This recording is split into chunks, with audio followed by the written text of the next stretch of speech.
Debout. Alléluia. Alléluia. Tous debout.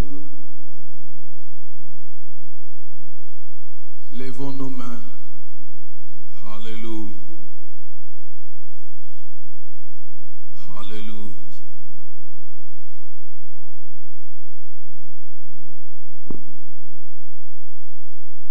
Seigneur, les disciples ont dit: à qui irions-nous? C'est toi qui as les paroles de la vie éternelle. Ils ont exprimé leur raison d'être avec toi. Leur raison d'être avec toi, Seigneur, n'était pas la nourriture, n'était pas les vêtements, n'était pas la gloire de ce monde, n'était pas la gloire des hommes, mais ils étaient accrochés aux paroles de la vie éternelle. Donne-nous d'entendre les paroles de la vie éternelle. Donne-nous de nous accrocher à toi à cause des paroles de la vie éternelle.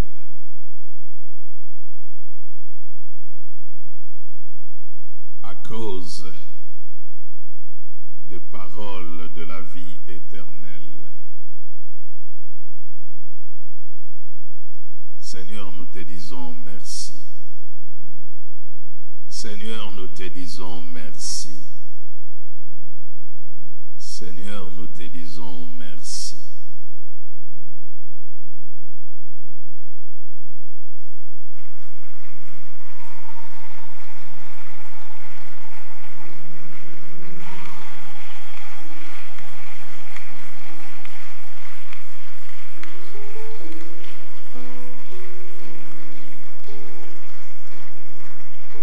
Pendant que nous sommes encore debout, les musiciens reprennent leur place. Nous continuons à acclamer Jésus. Alléluia. Alléluia. Emae fongole langa ilora. Emae sopele langa. Emae.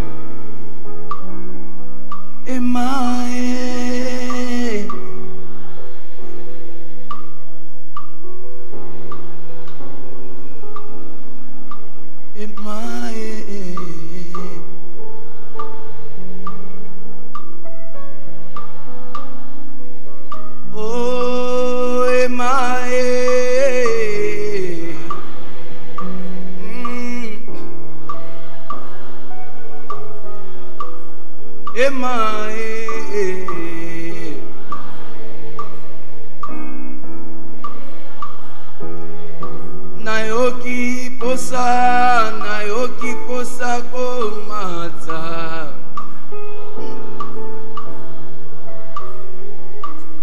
Yako yemba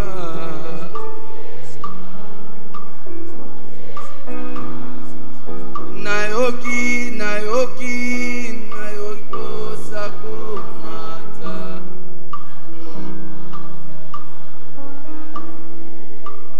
Yako yemba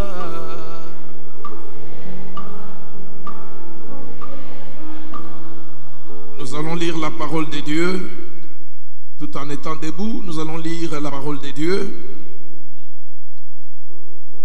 dans le prophète Amos. Le prophète Amos,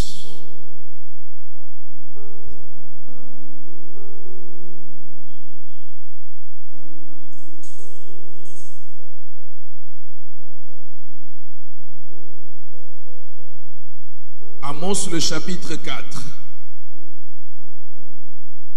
Et puis le chapitre 5. Amos au chapitre 4, le verset 4 à 5.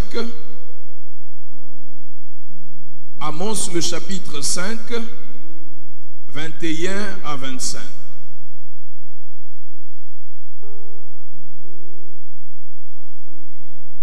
Nous lisons ceci.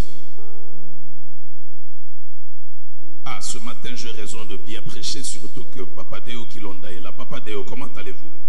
Bienvenue. Allez à Bethel.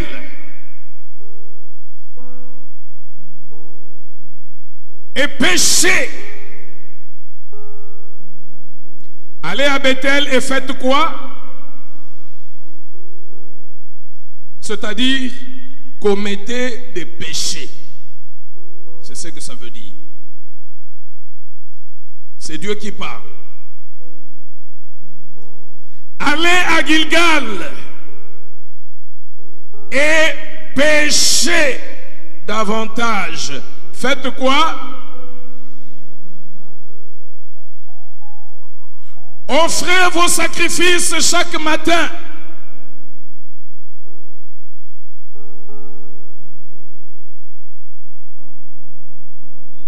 Non, avant même de commencer les sacrifices, il dit, quand vous y arrivez, 1. Péchez. 2. Péchez davantage.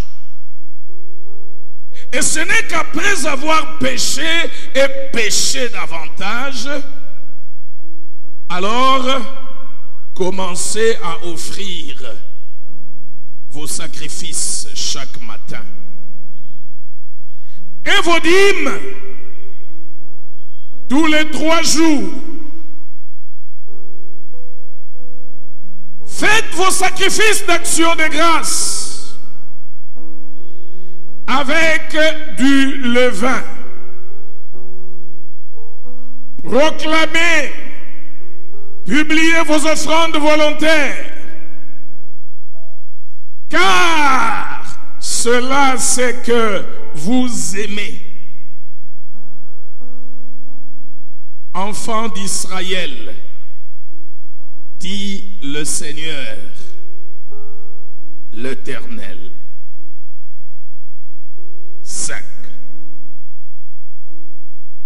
21. Je hais,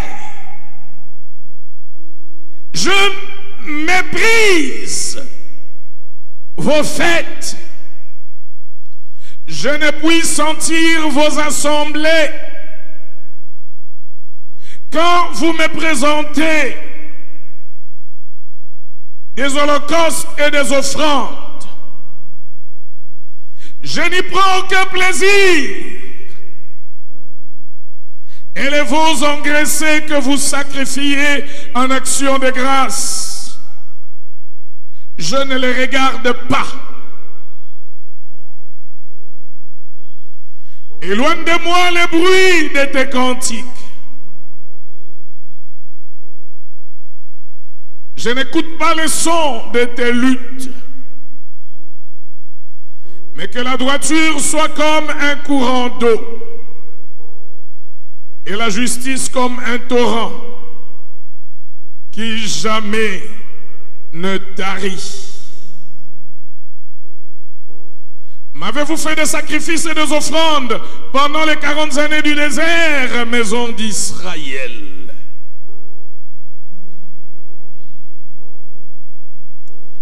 Veuillez reprendre vos places.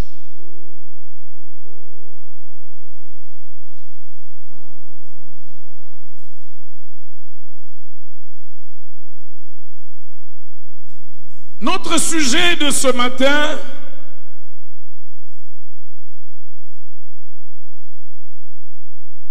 une religiosité apostate.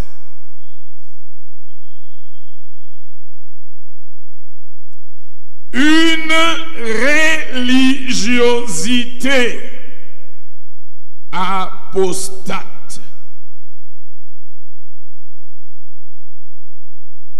L'apostasie,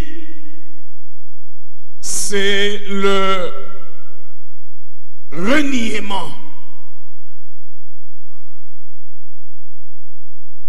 de la foi.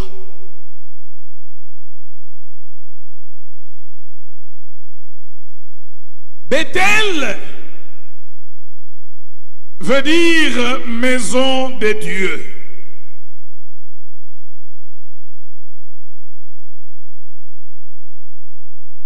À l'origine, Bethel était le lieu de campement d'Abraham.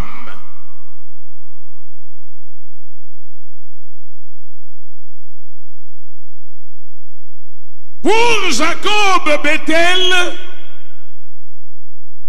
c'est le lieu de vision, de sa vision. C'est le lieu où il a reçu la vision. Il y avait une échelle au ciel, jusque sur la terre jusqu'au ciel. Et il y avait des anges qui y montaient et descendaient.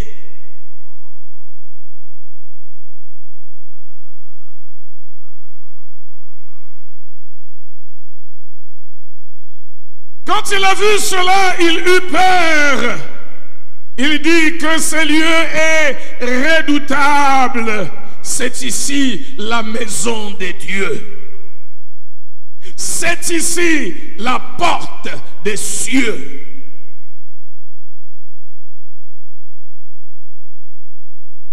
Cette histoire se trouve dans Genèse 28, 10 à 17. Donc, lorsque les hommes prennent le nom de Bethel, donnent à l'assemblée, à leur assemblée, les noms de Bethel, c'est très bien. Ils voudraient que cela soit la porte des cieux.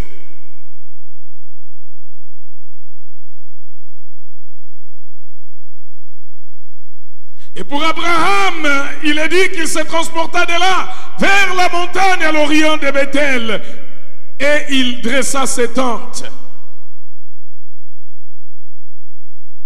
Dans Genèse 12, 8, si vous voulez aller lire, étudier.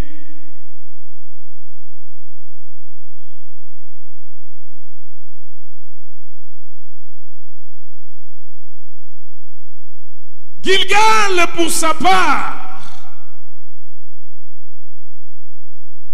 est un lieu sacré en Israël, à l'est de Jéricho. C'est là que le peuple de Dieu a campé après avoir traversé le Jourdain. Et c'est là que Israël a bâti un monument avec 12 pierres. Et à son sujet, la Bible dit, Josué dressa à Gilgal les 12 pierres qu'il avait prises du Jourdain.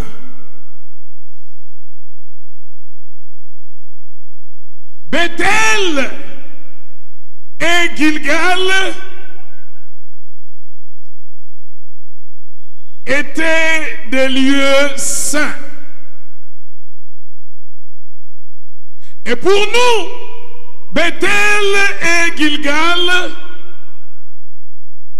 représentent aussi nos symboles de sainteté, de piété, des endroits où nous rencontrons Dieu,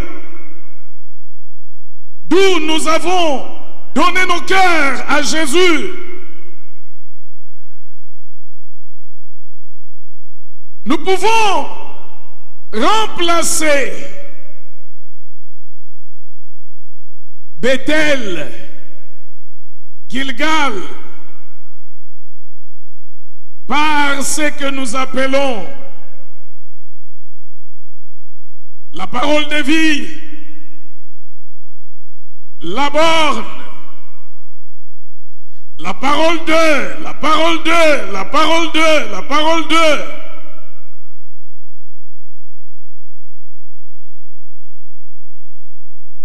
Mais rendez-vous compte, frères et sœurs, que Dieu dit à son peuple de se rendre dans ces lieux-là pour pécher.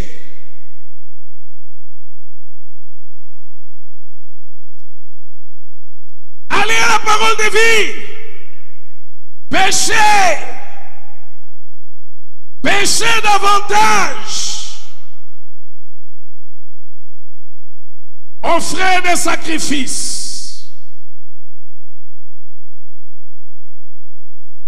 Dieu donne la liturgie de Bethel et de Gilgal, le déroulement du service. Péchez, péchez davantage et encore plus. Offrez des sacrifices. Et il y a un terme encore très fort. Faites vos sacrifices d'action de grâce avec du levain. Dans la loi, le sacrifice, l'offrande ne devait jamais avoir du levain, symbole du péché, de la souillure. Et la parole de Dieu dit qu'un peu de levain fait lever toute la pâte. C'est pour dire un peu du péché, un peu d'entretien de péché, un peu de levain, un peu de méchanceté, un peu de méchant.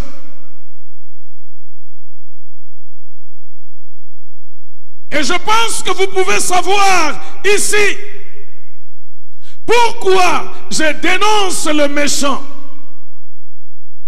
Je dénonce la méchanceté. Ce n'est pas parce que vous êtes des méchants, loin de là, mais c'est parce que un peu de levain,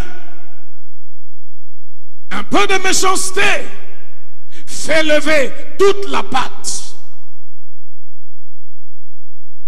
Alors le Seigneur dit, faites vos sacrifices d'action de grâce et mettez-y du levain. Il veut dire, mettez-y de l'interdit. Il veut dire, apportez une offrande souillée. Souillez vos offrandes. Il veut dire,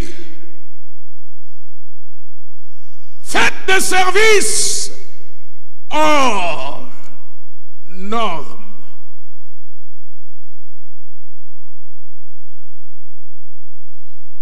Je le sais que si je veux servir le Seigneur hors normes, j'aurai beaucoup d'amis.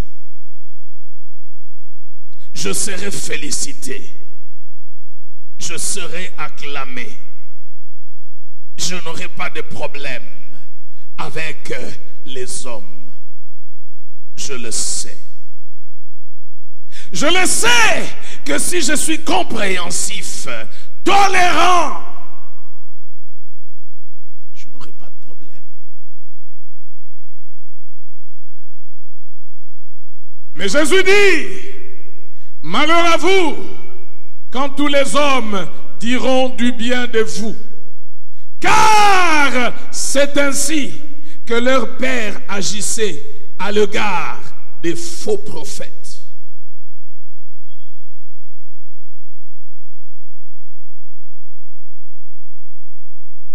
Offrez vos dîmes.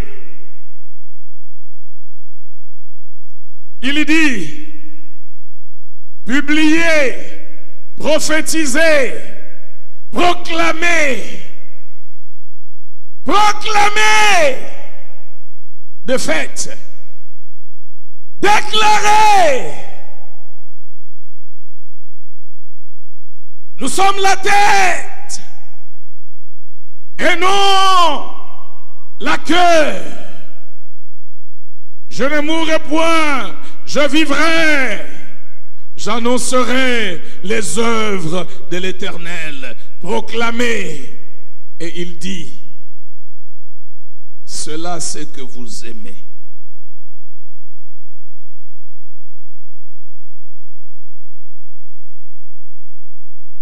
Dieu ne dit plus ici que c'est ce qu'il aime, c'est ce qu'il a institué, c'est le culte de l'Éternel. Il dit plutôt, c'est ce que vous aimez.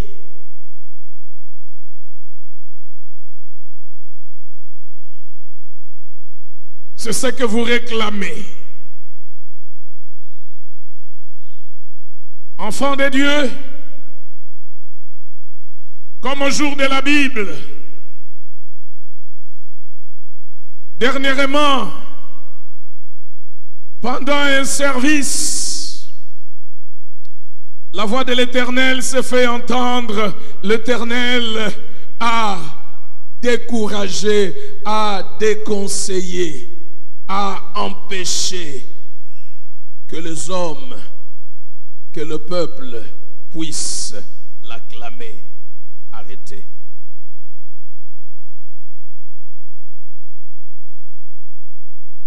Il est fatigué. Il en éprouve la fatigue.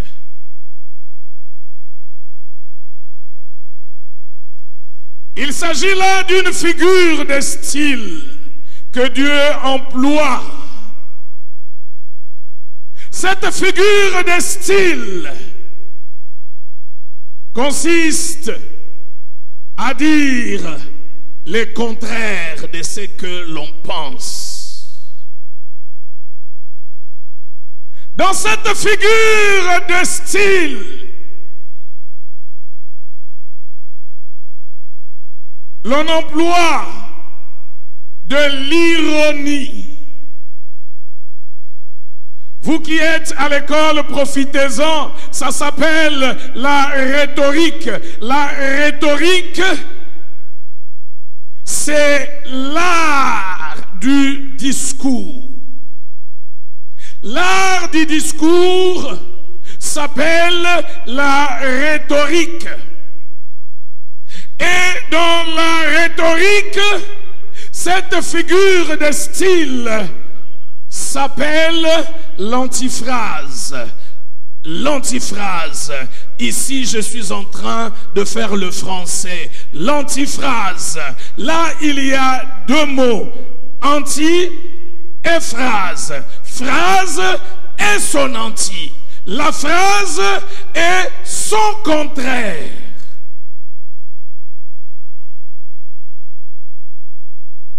Il s'agit là en réalité d'un style de communication très fort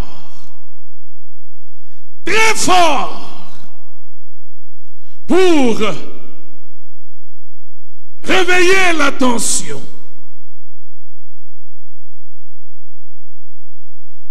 Lorsqu'un père dit à ses enfants, se sentant négligé, il dit à ses enfants, considérez-moi comme mort, ne parlez plus de moi, oubliez-moi, et si je meurs, que personne ne vienne, ne m'enterrez pas, laissez mon corps à la rue. Les passants vont m'enterrer. Si les passants ne m'enterrent pas, l'État va m'enterrer. Et si l'État ne m'enterre pas, même les oiseaux du ciel, ils vont manger ma chair. Et tout de suite là, les enfants réagissent. Papa, pourquoi tu parles comme ça? Pourquoi parle-t-il comme ça? Dans la rhétorique, c'est de l'antiphrase. Ce n'est pas de la méchanceté. Si il n'est pas dans le satanisme, ses pères, ses parents, son adresse est bien au contraire un cri de détresse. Il veut réveiller l'attention. Il veut attirer l'attention.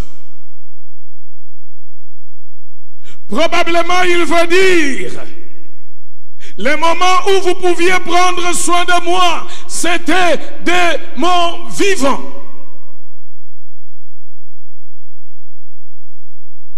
Et ici, Dieu dit, allez à Bethel, à la parole de vie, allez dans la maison du Seigneur, péchez, péchez davantage. Offrez des sacrifices et offrez-les de façon impure, avec du levain, avec du désordre. Publiez des cultes, des retraites, de fêtes, de veillées. Publiez. Publiez.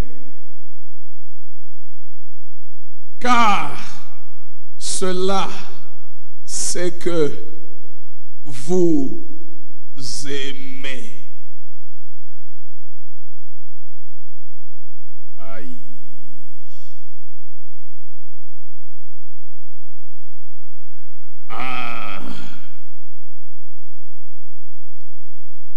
Enfants de Dieu,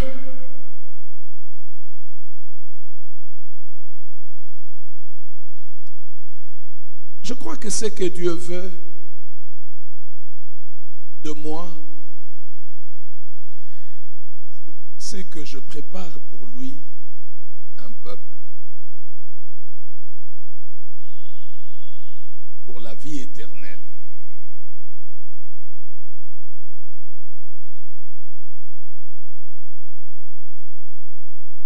Un peuple qui lui appartient.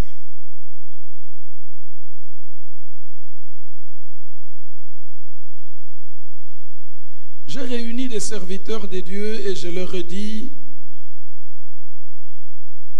je ne vous demande pas la discipline d'avant, plus de discipline qu'avant. Plus de consécration.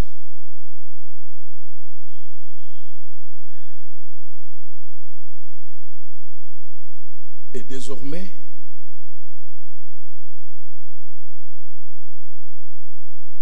je fais de l'arrivée ici à 6h16, soit 1 minute après 6h15, une faute. je instruis. Je dis, rendez honneur à qui vous devez honneur. Mais l'honneur de chacun, vous allez le lui rendre dans l'ordre. Après l'heure, plus d'honneur. Fermez. Et service d'accueil, j'aimerais que vous puissiez appliquer cela et vous tous. Et même quand je ne suis pas là, même quand je suis en voyage,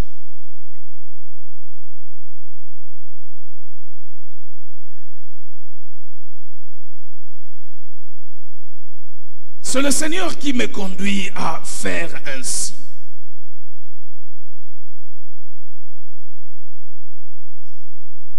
Le message de Dieu, c'est que Dieu est en train de dire ici. C'est quoi ce qu'il déplore dans Bethel, dans Gilgal? Premièrement, les détournements de ses alliances par des camarades. L'on détourne les alliances que Dieu fait avec son peuple par des camarades. Nous nous sommes rencontrés, connus à cause de Jésus, à cause de l'œuvre de Jésus. Mais au fur et à mesure que nous marchons ensemble, nous développons une forte camaraderie.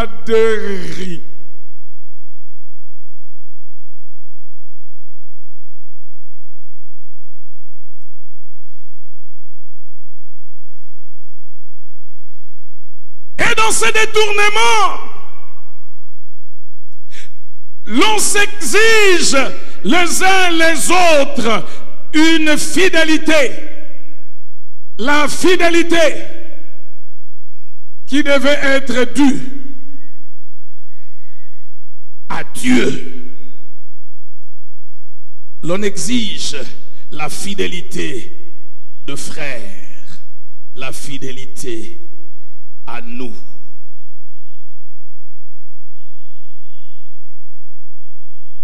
Assemblée, je suis conscient que ce que je vous dis, je ne vous dis pas des choses qui se passent à la parole de vie. Je m'adresse à l'église du Seigneur Jésus. Je t'ai touché le dimanche dernier. Un serviteur de Dieu, pendant le service d'ici, un serviteur de Dieu suivait cela depuis la Guinée et après il a réagi, il a béni le Seigneur, il se réjouit, il suivait les cultes, il suivait tout ce que nous disions, tout ce qui se disait ici. Lorsque l'on détourne les alliances de Dieu, l'on en fait des camaraderies, l'on pêche, même dans la maison du Seigneur. Et l'on a des gens, quand on les voit venir, on dit, mouchard, mouchard, mouchard, mouchard, mouchard, mouchard, mouchard, tais-toi, tais-toi, tais-toi, tais-toi.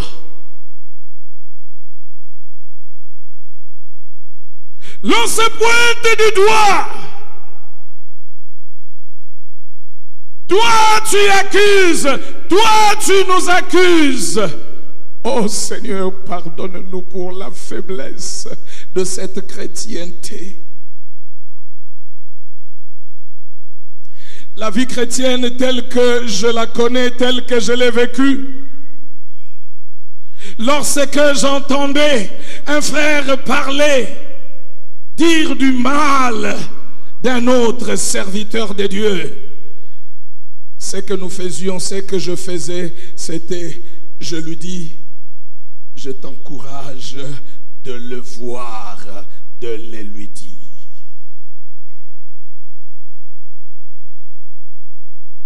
Et prochainement, quand je vais les rencontrer, je vais lui poser la question s'il a fait cela. Et je lui dirai, si tu ne sais pas faire ça, je vais t'aider. Je vais le faire pour t'aider. L'un dit, tu es mouchard, tu nous accuses. L'autre dit, est-ce que c'est moi qui vous accuse? Est-ce que c'est moi? Est-ce que c'est moi? C'est pas moi. Ils s'innocente. La Bible dit, ils aimèrent la gloire des hommes plus que la gloire des dieux. Voyez-vous comment Dieu peut arriver à dire, allez à Bethel, péchez, allez à Bethel, péchez davantage, offrez des actions de grâce avec du levain. Car c'est cela, c'est que vous aimez.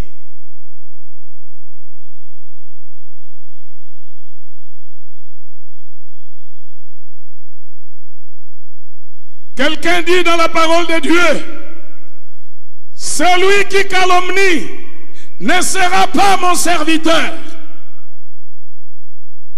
Celui qui hait les autres, le méchant, je ne le supporterai pas dans ma maison.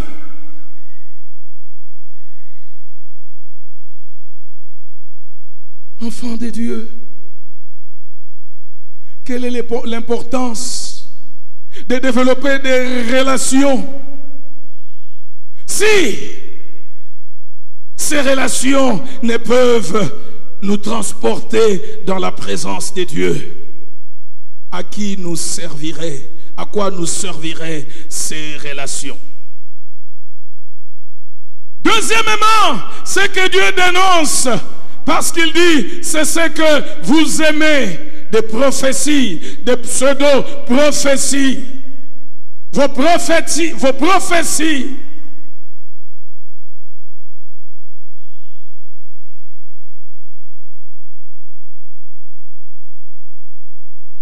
Peuple de Dieu, avec tristesse, nous assistons à ce qu'on appelle prophétie aujourd'hui. Et les gens pleurent et ils disent, c'est la vérité. Écoutez, en quoi consistent ces prophéties? Ton père est né le 16 juillet 41. Oui, pasteur.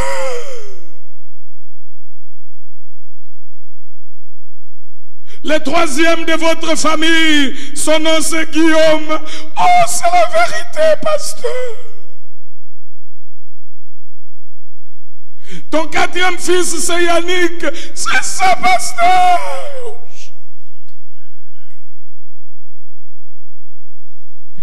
L'apôtre Paul dit, si l'un donne un message, l'autre interprète pour que le pensée du cœur soit dévoilée. Et s'il y a un inconverti parmi vous, les pensées de son cœur dévoilées, il dira, Dieu est parmi vous, et il donnera son cœur à Jésus-Christ.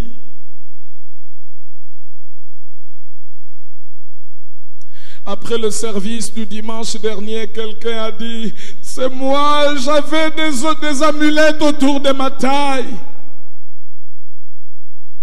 Oh Seigneur, pardonne-nous. Le Seigneur sait que nous aimons cela.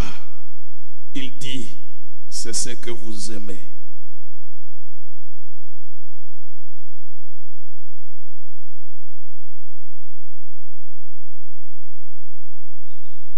Oh Seigneur Jésus-Christ,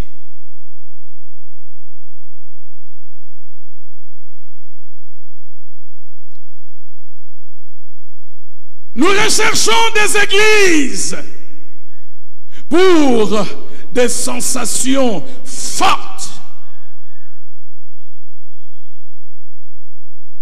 Vous savez les voyages qu'il y a à travers des églises.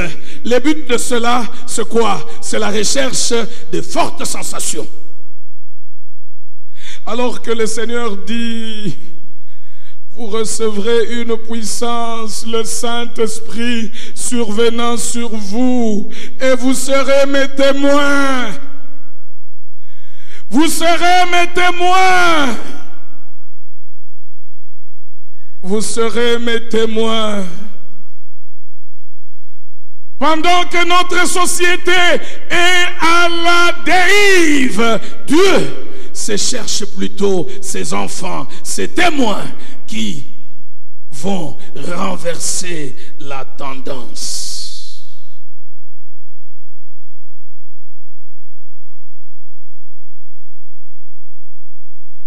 Et dans notre voyage, pendant que nous allons d'église à église,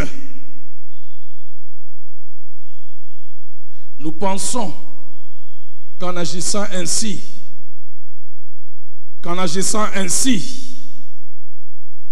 nous infligeons une punition, des privations à l'église que nous venons à peine de quitter. Nous pensons leur infliger de privations.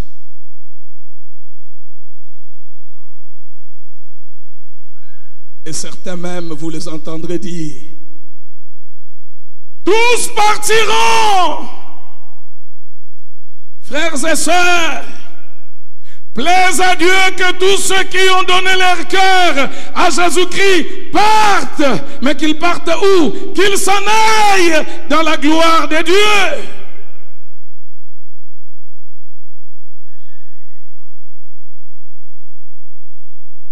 Gloire à Dieu si quelqu'un a trouvé Christ ici. Si quelqu'un a appris à servir le Seigneur ici. Et que la souveraineté du Seigneur décidait de se servir de lui ailleurs. Gloire à Dieu. Est-ce là une privation? À qui? N'est-ce pas là? N'est-ce pas là un sujet de gloire, de récompense, de couronne? N'est-ce pas vrai? N'est-ce pas vrai?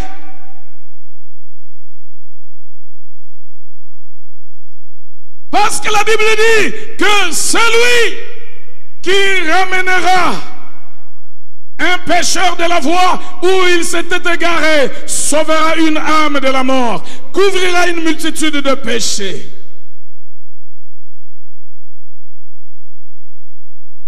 Si je conduis des gens à Christ, gloire à Dieu.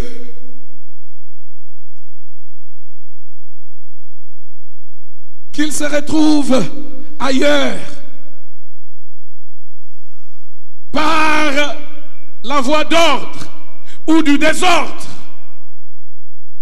Gloire à Dieu. Oh, je suis ému quand je rencontre, frères et sœurs, laissez-moi vous dire que je rencontre vraiment des multitudes partout, à l'étranger, dans des villes, dans tous les endroits. Je rencontre des multitudes qui sont passées par la parole de vie et qui me disent comment leur vie a été marquée ici. Mais je remercie le Seigneur de ce que plus de 90% de ceux-là que je rencontre sont encore dans la foi, sont toujours dans la foi.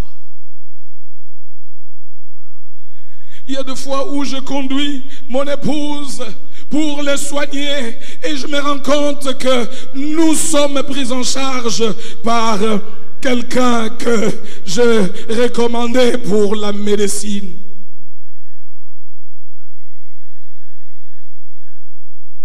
Et il y a 2 jours encore, j'étais reçu par un médecin la nuit à 21h. Je suis allé voir un patient et tout à coup le médecin sursaute Moi je disais docteur, lui il disait papa.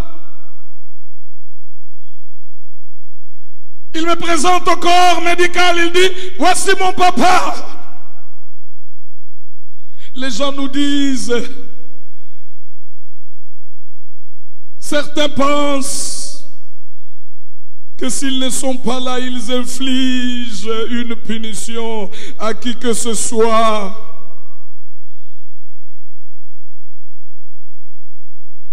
Si vous voulez que je vous le dise, bien au contraire, c'est très dangereux pour quelqu'un de se démanteler lui-même là où le Seigneur a choisi faire sortir sa provision.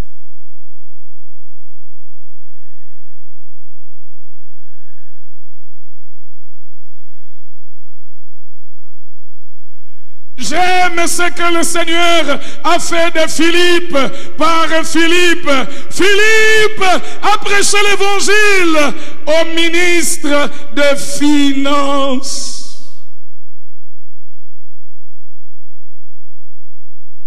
Au ministre des Finances, le titulaire lui-même, il l'a baptisé.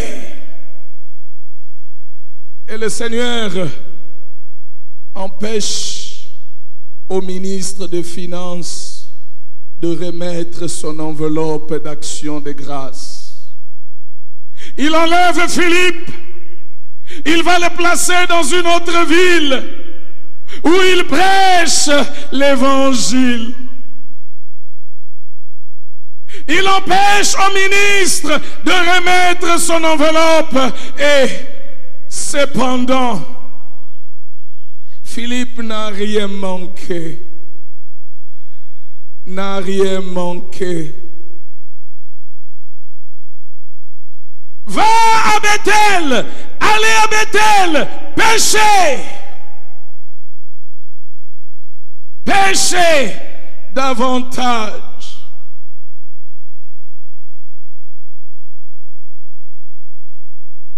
Peuple de Dieu, le rebelle, ce n'est pas le peuple de Dieu. Mais Satan infiltre ses enfants. Infiltre ses enfants.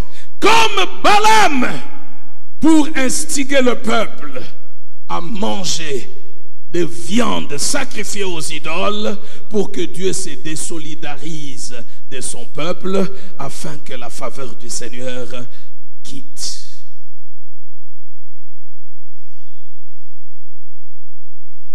Pourquoi Dieu parle-t-il ainsi, enfants de Dieu, lorsque les séances des cultes deviennent des séances de méchanceté, des séances d'extravagance?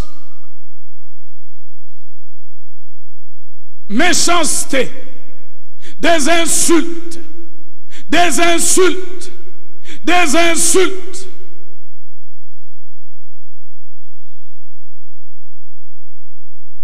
Des insultes.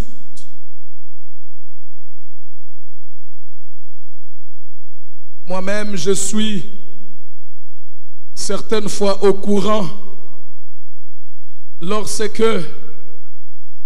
ce papa à cheveux bleus, à cheveux blancs, papa veuillez vous lever, lorsque il est humilié par des gens qui trouvent en lui un empêcheur de gens pour voir les pasteurs. Ce vieux papa-là, cet homme-là, alors que bien souvent, moi-même je le respecte, je l'honore, et souvent après les cultes, il me voit avec mes t-shirts remplis de sueur, je m'amène, il veut prendre, je refuse, je dis non, tu ne toucheras pas à cela, je le prendrai moi-même. Veuillez vous rasseoir. Je ne l'ai jamais désigné. Cet homme, si vous voulez le savoir aujourd'hui, il a vu tous les membres de sa famille être tués par Satan et il s'est décidé. Il dit, je m'accroche à lui. Je m'accroche à lui. Il a promis être avec moi. Sa fidélité durera toujours. Sa fidélité durera toujours. Il a trouvé sa stratégie et il l'a appliquée. Et celui qui a été maintenu en vie. Et quand je vois son service, j'en comprends l'essence. Je sais ce qu'il fait. Je vois des enfants l'insulter, les manquer du respect. Des enfants même penser qu'un papa à son âge peut faire le ministère d'entendre des choses, d'aller raconter des choses. Pas seulement lui, plusieurs autres ici. Alors que nous offrons l'amitié à tout le monde, l'amitié est ouverte. Tout celui qui n'accepte pas de prendre cette amitié passe tout son temps à blâmer les autres en disant taisez-vous, taisez-vous, taisez-vous, cela, cela, cela, ils sont là, ils sont là, ils sont là. Mon frère, quand est-ce que tu as été correct, serviable et tu as été repoussé? Lorsque les cultes, les rencontres d'enfants de Dieu deviennent des endroits de méchanceté, alors le Seigneur dit, allez à Bethel, allez à Gilgal, allez à la parole de vie. Péchez, péchez davantage. Prenez l'offrande, suyez cette offrande. Apportez-moi l'offrande souillée. Donnez des dîmes. Donnez des dîmes. Et quelqu'un d'autre, lui, il va dire, je ne donnerai plus. Tu sécheras bientôt.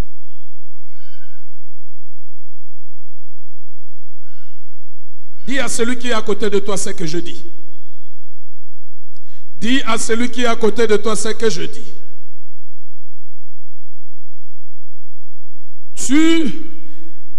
Tu sécheras bientôt.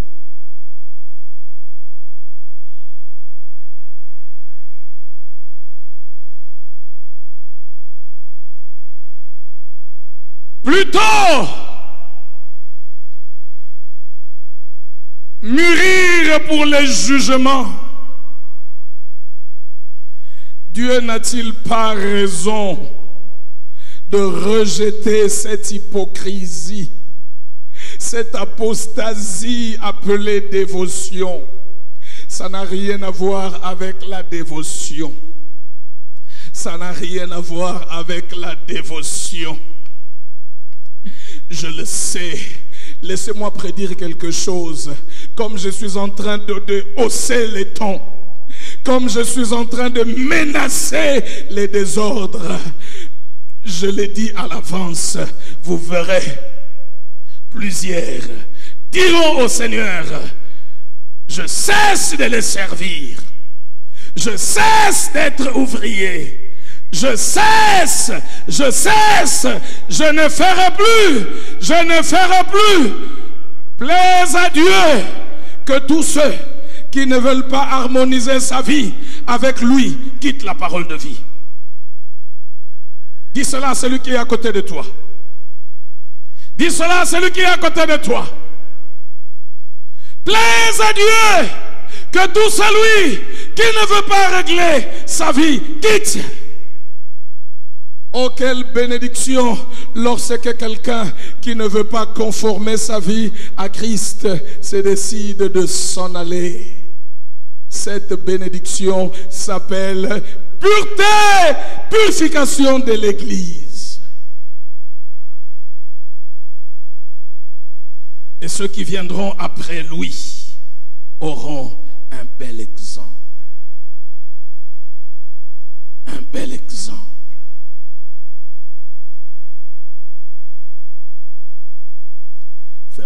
Dieu. Oh Seigneur,